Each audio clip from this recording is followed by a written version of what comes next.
Howdy y'all, Tim here, and today we're going to look at some Subnautica bugs. I have, I think, 14 today that I am hoping the devs will take a look at and fix very soon. Now, I have switched over recently to the experimental build, and thus some of these bugs may not apply to you if you are in the normal build, especially the radiation, at least, for now. They are looking at bringing out the shipwreck soon, which will bring radiation to everybody. However, I have been looking and watching some other YouTubers, and the word is that the Subnautica devs have been very good about seeing feedback and taking it into account and dealing with things that have been suggested and pointed out. So I'm hoping that this is productive. Either way, let's get on to it with number one. This is actually something that's been happening to me quite a lot. The game just crashes. It's been 4 or 5 times now with apparently no reason. And of course, if I don't save, I lose everything. Devs, why is there no autosave feature? At least save anytime I enter my base and Cyclops, maybe. Or maybe even just a base. It's saying it's securing my inventory, but it's not actually securing my inventory. If I play for 2 hours and then it crashes, well, I just lost 2 hours. That's not fun, and doesn't make for a happy gamer.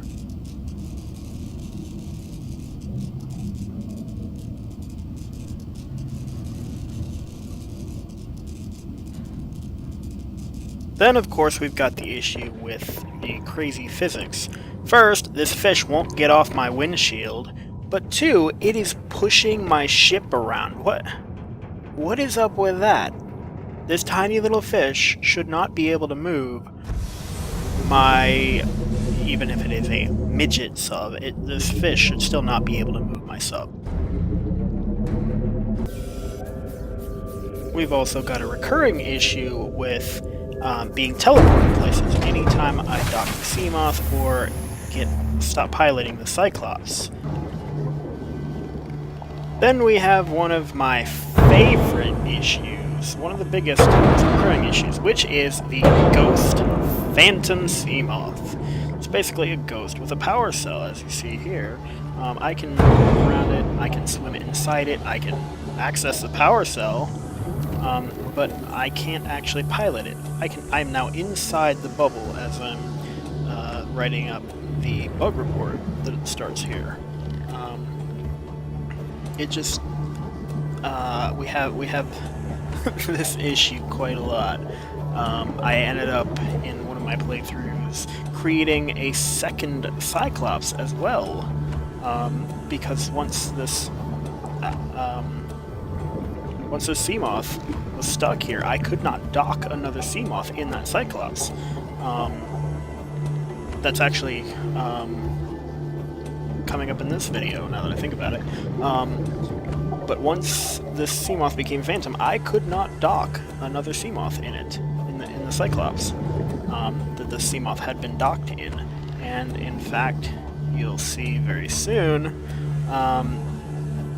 that the Seamoth is essentially attached to the Cyclops.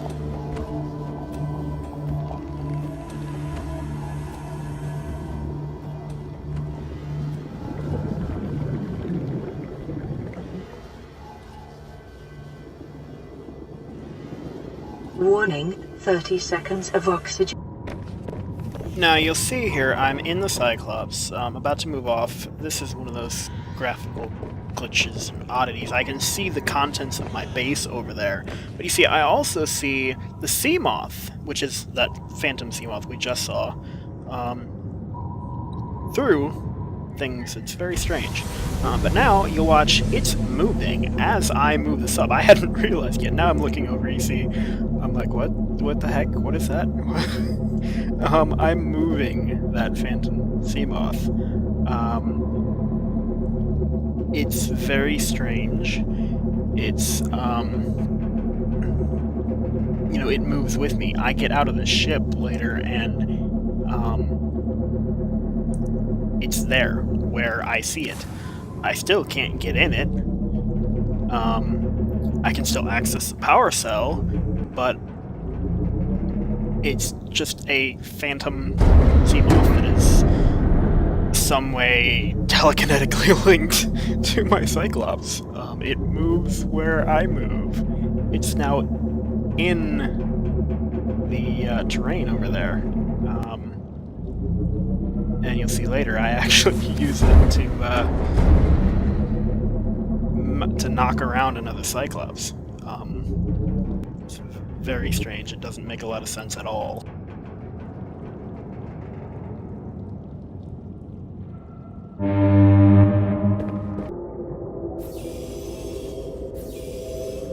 Now, again, I'm messing around with that phantom Seamoth. I still only got the single Cyclops over there. I'm in here trying to move it around, trying to see what I can do to it. You know, the only thing that is actually there is the power cell. I can push it. I can push against it by that. I don't recall if I actually moved it. I don't think I did. But I finally give up, and I'm like, okay, I'm gonna go dock and move on. Well, yeah. As I said earlier, the Cyclops will not let me dock the Seamoth because it is linked to that other Seamoth. I can't dock, no matter how hard I try. I mentioned earlier that we were gonna knock around another Cyclops with this phantom Seamoth, and here you go. It's actually pretty hilarious how much force a phantom Seamoth can apply to a Cyclops. I am knocking that thing around pretty good. Alright, the next one, I started playing on the experimental build, which adds radiation after the Aurora explodes. Now, it's telling me again, after the ship already exploded, that's why my base is way out here at 214 meters under, way the freak away from the ship is going to explode again, and it's telling me this. And it does explode again later, even though it had already exploded before I loaded the save. Now, this next one is just interesting. There's a little graphical glitch with being just slightly under 0 meters in the sub and walking and reaching 0 meters, you get the splash animation, even if you are in your sub. Which happens, you know, at that little upper entrance there, and like here, I wasn't expecting it. I walk up and I'm like, what? And there it is. You know, you walk up to just to 0 meters, and now you get the that graphical water dripping off effect. And you know, that's not a big deal. It's just a little bit of a graphical glitch, which goes away when you are under 0 meters.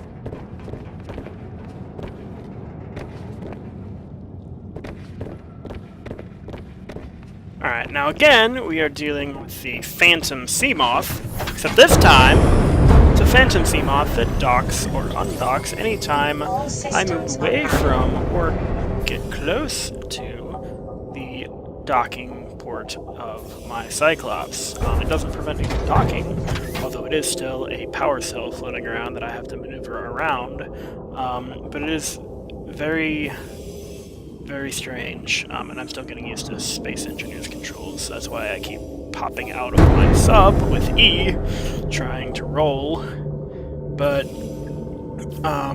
you know, again, this is just a floating power cell here. I can't get in it, I can't do anything with it. It doesn't prevent me from docking or undocking, it docks with me. There are actually 2 Seamoths in here, Phantom. Unreal. Alright, now here you see my Cyclops over here to the right in the distance, but you also see rendered bits of the Aurora starship wreck over to the left, and I'm heading towards those now. I'm 155 meters under the sea level, way away from them. I should not be able to see those rendered bits of the wreck way out here. And you see, as you get closer, I can see another portion of the wreck further over, to which I go to explore. I don't think I was supposed to be able to get into the wreck here.